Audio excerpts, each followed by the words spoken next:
Hi guys and welcome to I Learned Korean. I hope you had a good weekend and for today's video we're going to learn about the different vocabulary words in Korean that are used to describe the English word ear.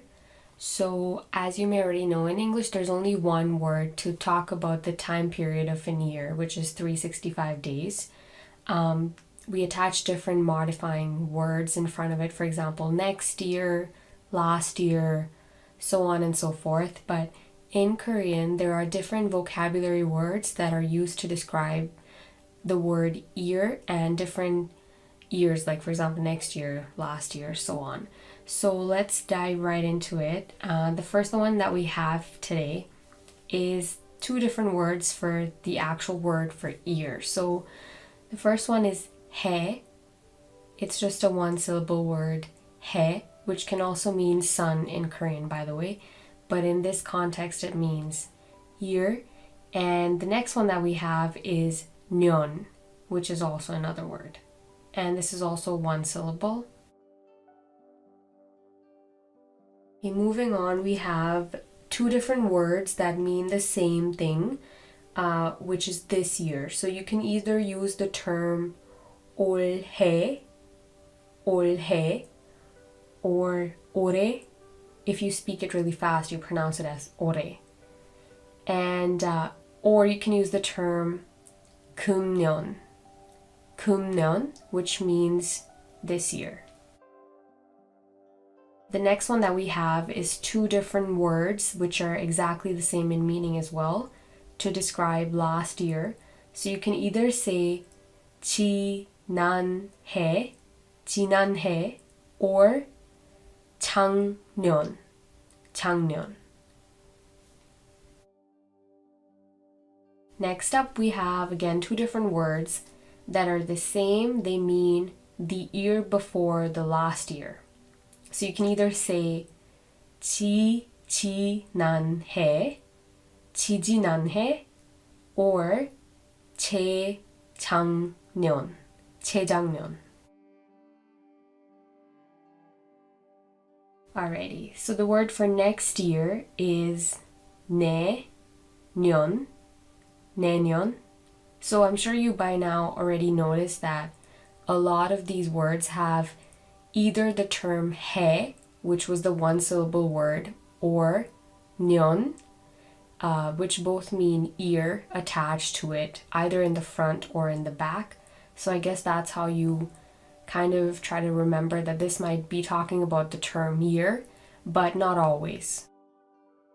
Okay, so the next one that we have is the year after the next year. So you can say 후년, 후년.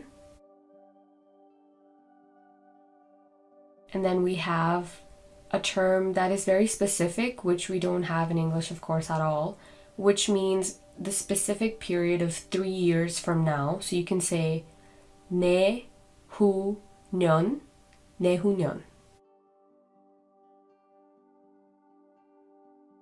Alright, and then we have the term for the new year, or simply new year without the article the. So it means 새해.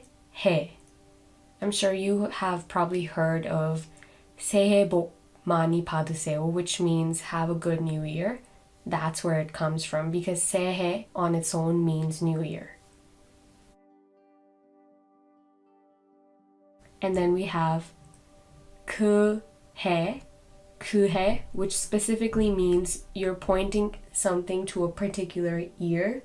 So for example, if you want to use it in a sentence, you can say something like 2010년 그해.